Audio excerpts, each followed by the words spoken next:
एक शानदार बंगले की। बंगला नंबर, जी हां, बंगला number 234 sector.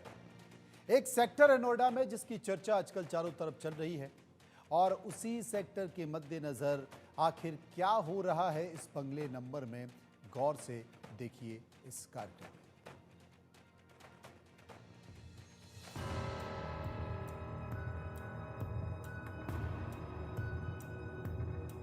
Light, camera, action. Noida में न्यूड शो। पति पत्नी डायरेक्टर, 500 मॉडल्स की डर्टी पिक्चर। शानदार कोठी, काम गंदा। ऑनलाइन पोर्नोग्राफी का गंदा धंधा। सेक्स फाइल्स @कोठी नंबर 234 C234 सेक्टर 105। नोएडा का ये वो बंगला है जहां से ऑनलाइन पोर्नोग्राफी का सनसनीखेज खुलासा हुआ है। शूटिंग भले ही नोएडा में होती थी, लेकिन लाइव न्यूड शो विदेशों तक में स्ट्रीम किए जाते थे। इस बंगले के अंदर से जो खुलासे हो रहे हैं वो बेहद हैरान करने वाले हैं। किस तरह से एक शानदार बंगले के अंदर गंदा धंधा चल रहा था, किस तरह से एक दो नहीं बल्कि 500 लड़कियों को हायर किया गया, किस तरह से न्यूड शो की शूटिंग होती थी इस बंगले के अंदर की एक एक बात, एक एक तस्वीर आप देखेंगे तो हैरान रह जाएंगे। ईडी की टीम ने 28 मार्च को सेक्टर 105 के C234 बंगले पर छापा मारा तो ऑनलाइन पोर्नोग्राफी रैकेट का पता चला। पूछताछ में सामने आया कि पति पत्नी सोशल मीडिया पर विज्ञापन देकर मॉडल्स की भर्ती करते थे, फिर उनका लाइव कैम पर अश्लील वीडियो शूट कर विदेशी पॉर्न वेबसाइटों पर अपलोड करते थे। इसके एवज में उन्हें मोटी रकम मिलती थी, जिसका करीब 25% मॉडल्स को मिलता था। पति पत्नी 500 से ज्यादा मॉडल्स को हायर कर करीब 22 करोड़ रुपए कमा चुके हैं। प्रवर्तन निदेशालय को 22 करोड़ की फॉरेन फंडिंग का पता चला था। इसका पता लगाने के लिए जांच एजेंसी इस बंगले तक पहुंची थी। बंगला उज्जवल किशोर का है। उन्होंने 5 साल पहले अपनी पत्नी नीलू श्रीवास्तव के साथ मिलकर सब डिजी वेंचर्स प्राइवेट लिमिटेड नाम की कंपनी बनाई। कंपनी के डायरेक्टर उज्जवल हैं। पति पत्नी घर से ही कारोबार की आड़ में एडल्ट वेबकैम स्टूडियो चला रहे थे। टीम ने जब छापेमारी की तो कुछ मॉडल्स यहां वीडियो शूट करती हुई मिली। जांच एजेंसी ने जब उनसे पूछताछ की तो ऑनलाइन पोर्नोग्राफी रैकेट का खुलासा हुआ। मैं इस वक्त मौजूद हूं नोएडा के सेक्टर 105 जो कोठी है C234 के पास। ये कोई कोठी आम कोठी नहीं है। यहाँ कल ईडी की रेड लगी थी शुक्रवार को, यानी कल देर रात जब ईडी की टीम आई, उसने जब यहाँ जांच की तो वो भी हैरान हो गए। दरअसल इस शानदार आलीशान कोठी में पोर्न जो वीडियो होती थी वो परोसी जाती थी ऑनलाइन माध्यम से, लाइव स्ट्रीमिंग होती थी, बाकायदा उसका पैसा लिया जाता था।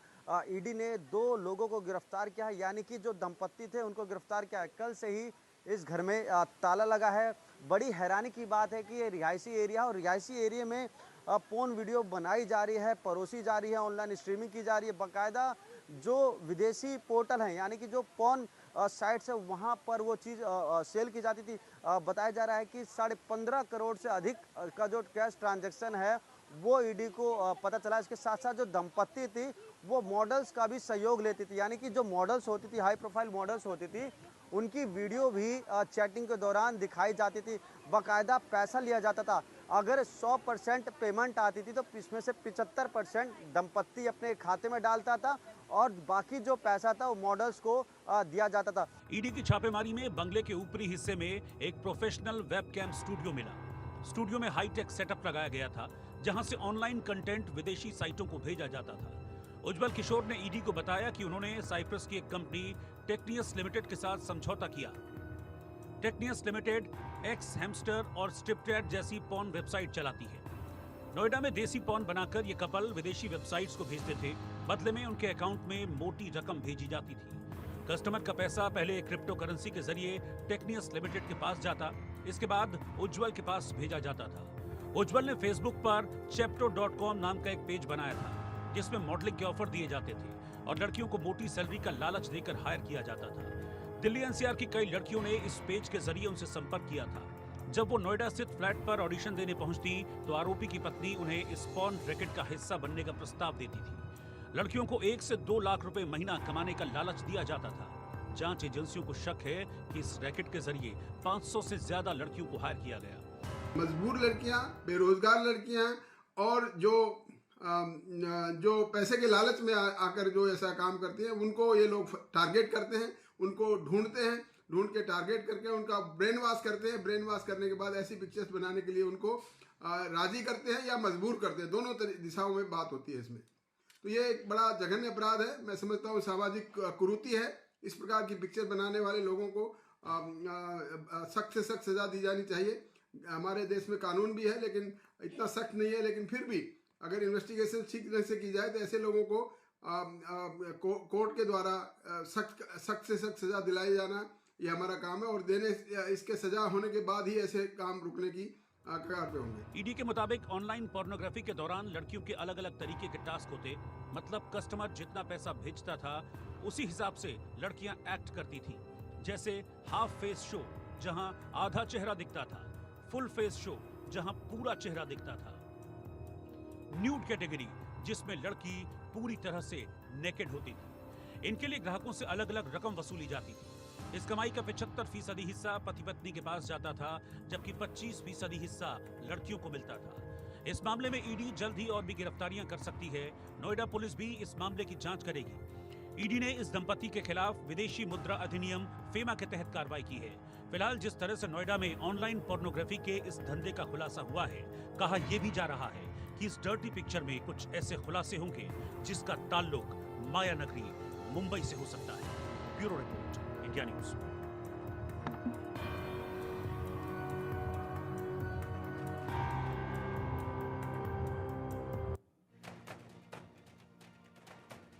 असल में जिस बंगले से ऑनलाइन पोर्नोग्राफी रैकेट चल रहा था, उस बंगले से हमारे जो सहयोगी संवाददाता हैं महेंद्र बाही, उन्होंने जाकर एक रिपोर्ट पता करने की कोशिश की, ये जानने की कोशिश की कि इस बंगले में आखिर और क्या क्या होता। देखिए रिपोर्ट। मैं मौजूद हूँ नोएडा के सेक्टर 105 बी 234 कोठी के सामने। ये जो कोठी है, आलीशान कोठी आप देख रहे होंगे, इस पे फिलहाल ताला लगा है। ताला इसलिए लगा है क्योंकि शुक्रवार को दिल्ली से ईडी की टीम आती है और इस कोठी में जब जाती है तो हैरान हो जाती है। अंदर एक हाईटेक स्टूडियो मिलता है, तमाम बड़े कैमरे मिलते हैं, लैपटॉप मिलता है, कंप्यूटर मिलता है, तमाम सीडी मिलती हैं, पेन ड्राइव मिलता है। और इस आलीशान कोठी को देखिए, अंदर से ये बहुत ज़्यादा हाईटेक है। बाहर से बेशक ये एक भूतिया बंगला लग रहा हो, और मगर अंदर से काफ़ी हाईटेक है। ईडी ने छापेमारी की। छापेमारी के दौरान पता चला कि उज्जवल किशोर और नीलू श्रीवास्तव यहाँ रहते हैं। दोनों दंपत्ति हैं और दोनों पति पत्नी मिलकर वेबसाइट, यानी जो पॉर्न वेबसाइट होती हैं, वहाँ पर अश्लील कंटेंट, अश्लील वीडियो अपलोड करते हैं और हर एक वीडियो के लाखों रुपए वसूलते हैं। बताया जा रहा है कि ऑनलाइन जो स्ट्रीमिंग होती है, यानी कि जो अडल्ट वेबसाइट होती है, जो इसमें स्ट्रीमिंग होती है, यहाँ पर बाकायदा मॉडल्स आती थी, रात में उनको स्ट्रीमिंग किया जाता था, यानी कि वो ऑनलाइन स्ट्रीमिंग आकर अडल्ट चैट करती थी, उसका पैसा मिलता था, जिसका पूरा पैसा वो दोनों दंपत्ति अपने खाते में डलवाती थी। ईडी से ये भी पता चला है कि तकरीबन 500 से अधिक जो लड़कियां हैं वो इस पूरे चक्रव्यूह में शामिल है। नोएडा से लेकर एनसीआर और एनसीआर से लेकर पूरे मुंबई तक इसके जो तार है वो जुड़े हैं। मामला यही नहीं रुका। जब 15.5 करोड़ के ट्रांजैक्शन की ईडी को जानकारी मिली तो वो भी हैरान हो गए कि आखिर कैसे जो उज्जवल किशोर है और नीलू श्रीवास्तव, उन्होंने एक कंपनी खोली और बताया कि हम पब्लिसिटी करते हैं, पीआर एजेंसी चलाते हैं और ये ट्रांजैक्शन हुआ है। ये कोठी देखिए, कोई मामूली कोठी नहीं है। इसके अंदर तमाम हाईटेक इक्विपमेंट है, कैमरा है, स्टैंड है, लैपटॉप है और इसके साथ ही साथ ये डीजी आप देख रहे हैं ना, ये डीजी जो जनरेटर है, ये किसी और कोठी के सामने नहीं है, केवल इस कोठी के सामने है, क्योंकि यहाँ जब लाइट चले जाए तो किसी चीज़ में कोई समस्या उत्पन्न ना हो। ईडी ने यह भी बताया कि यहाँ रात में जो महिलाएं आती थी वो ऑनलाइन वीडियो बनाती थी, ऑनलाइन चैटिंग करती थी।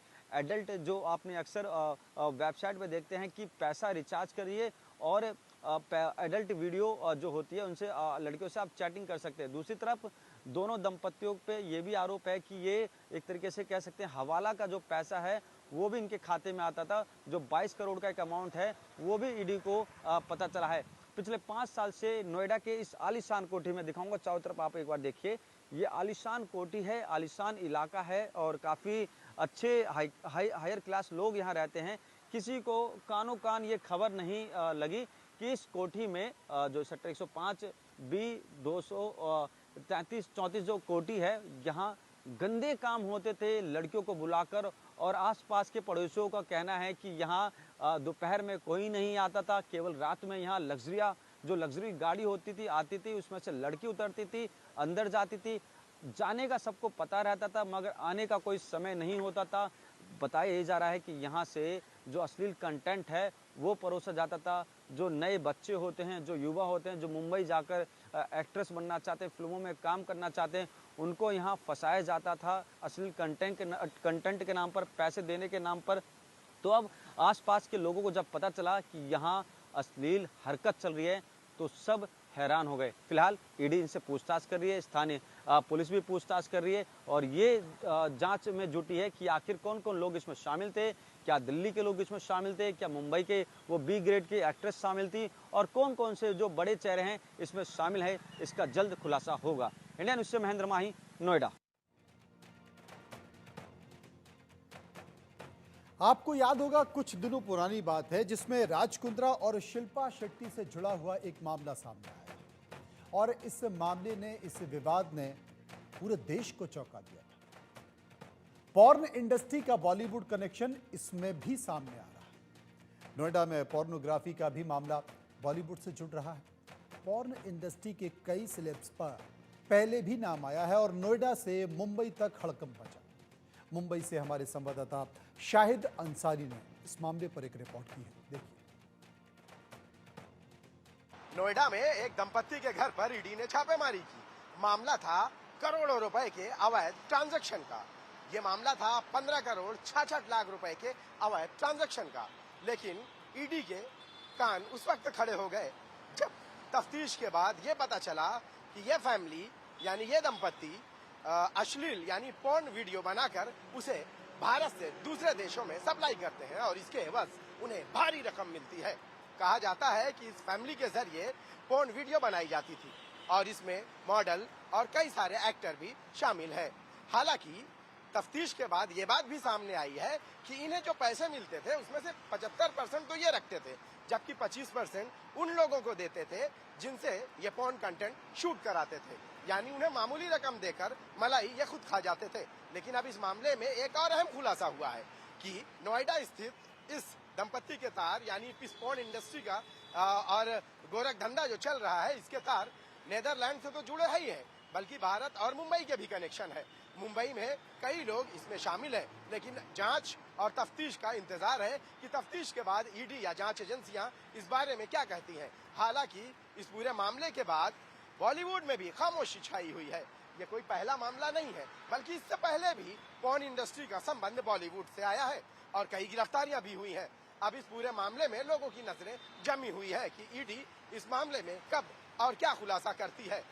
तफ्तीश में अगर जांच का दायरा सख्त होते गया तो इस मामले में कई अहम नाम और कई अहम गिरफ्तारियां भी मुमकिन है। कैमरामैन विष्णु के साथ शाहिद अंसारी, इंडिया न्यूज, मुंबई।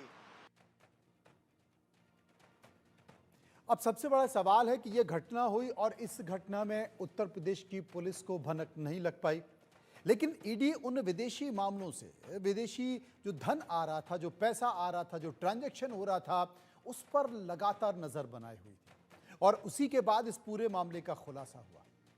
लेकिन इस बीच उत्तर प्रदेश के पूर्व डीजीपी डॉक्टर सूर्य कुमार शुक्ला ने इस पूरे मामले को लेकर क्या कहा, सुनिए। पैसे कमाने के लिए ये लोग समाज को बर्बाद कर देने पर तुले हुए हैं।